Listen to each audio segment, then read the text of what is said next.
On this video, I would like to pick up the Hebrew grammar where I stopped, the Christological Hebrew grammar, and I'm on Genesis 1:25, doing a review and a revision, seeking to shorten it and make it more palatable when one is listening on YouTube. So we're at verse 25 of Genesis 1. Vaya'as Elohim et hayat ha'aretz lemina ve'et habehema lemina ve'et kol remes ha'adama leminehu. And vocabulary, the new vocabulary would be min, meaning kind. It's a noun. So we begin then analyzing the grammar. Vaya'as Elohim et hayat ha'aretz lemina. And God made the wild animals of the earth according to its kind. Note here, vaya'as is from the root asa, to make. And the yod here shows we're looking at a third masculine singular. And we have another imperfect third masculine singular form with a vav conversive from asa. This verb had a final hey, so it's a lamed hey verb where the hey has dropped out. Ha'aretz is the definite article ha, and aretz simply means earth. Vaya'as Elohim et hayat ha'aretz lemina. Notice as we look at this, hayat is from hayat. It's in construct with the following word, that is hayat ha'aretz, which is simply ha'aretz, the wild animals of the earth, to their kind.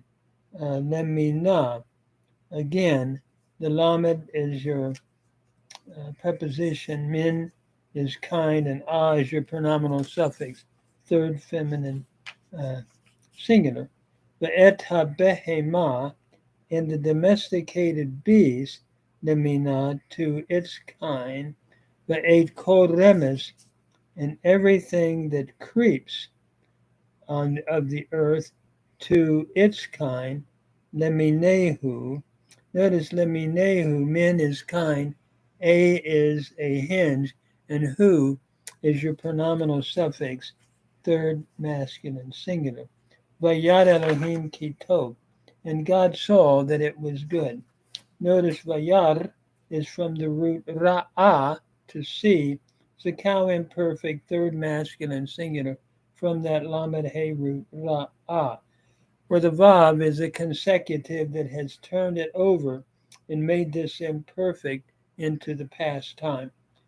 So we translate it, and God made the wild animals of the earth to its kind, the domesticated beast to its kind, and every creeping thing of the ground to its kind, and God saw that it was good.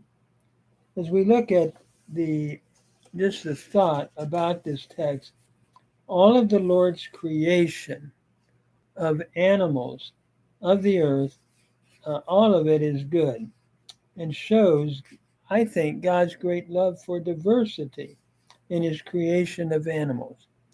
My wife and I have been watching uh, on television at night the zoo show, which shows all these different animals and how unique they are. And so God must enjoy variety. And I think that's true in human, can I say, variety as well. So then we come to verse 26. It reads, Vayomer Elohim na'asa Adam b'tzalmenu kidmutenu v'yirdu b'dgat hayam uva'ov hashamayim, uva'behema, uva'cho ha'aretz, uva'cho ha'remes, ha'romes al ha'aretz.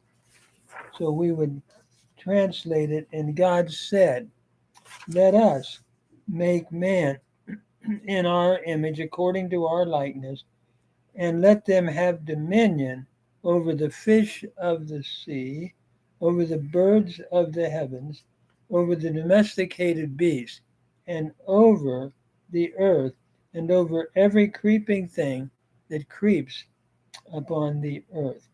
Vocabulary wise, Adam is a noun meaning man or mankind.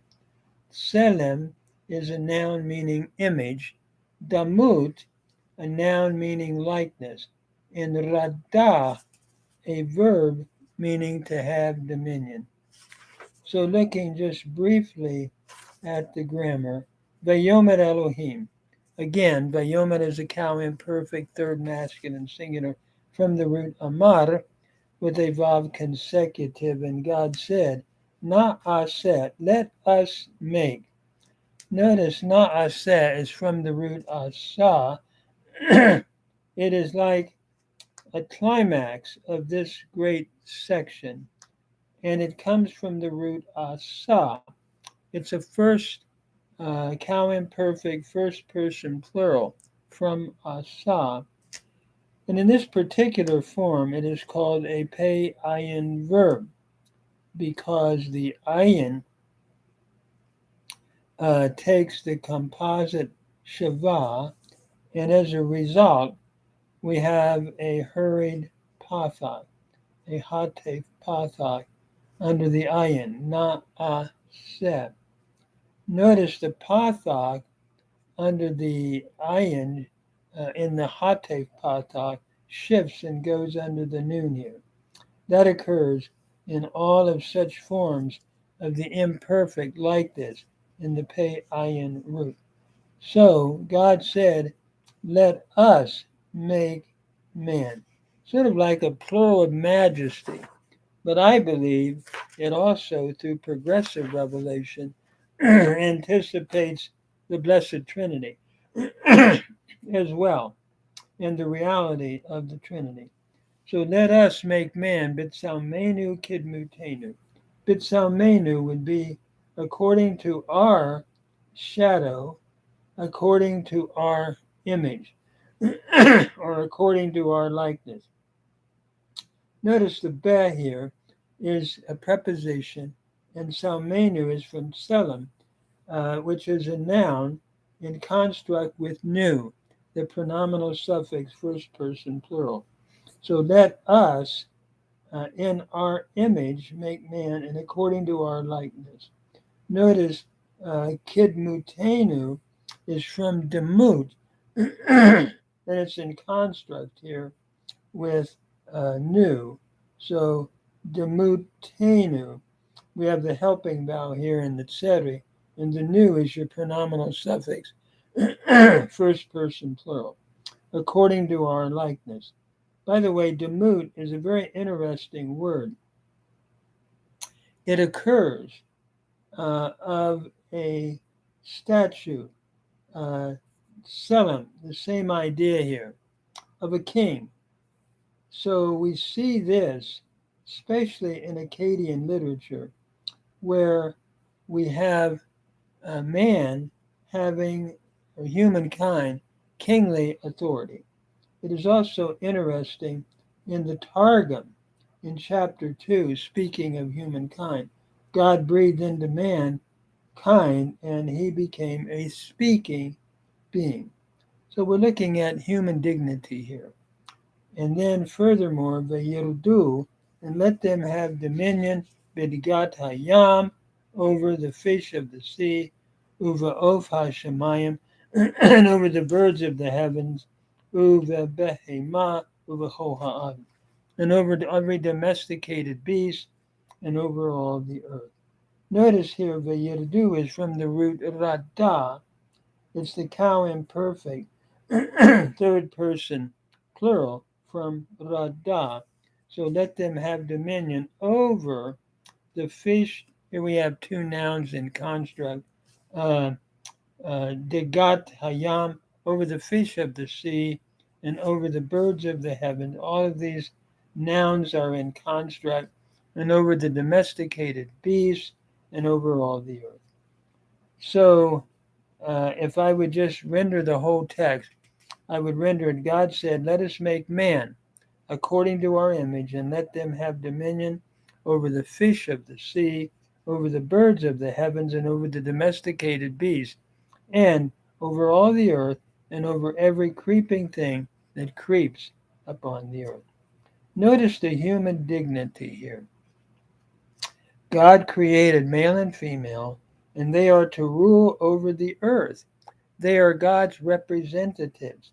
In Enuma Elish, the Babylonian account of creation, which I think needs to be understood in contrast to this great text, in that man is just an afterthought. That's all. He's just an afterthought. Humans are to do the work that the gods do not want to do. They are just here to do laborious work that the gods really do not prefer doing. So at best, we are in the Babylonian account very little in significance. But here, humankind represents the pinnacle of God's creation. So we as humans, the text is saying, are very important. We're right under God. We are His representatives, and we are here on earth to have a benevolent rule sharing with God. That's the thought that the text is making. I'm going to stop here. I'm trying to shorten these in this review and hold them to a shorter time span, and hopefully this will help. Some of my others have been so long. Uh, so thank you, and God bless.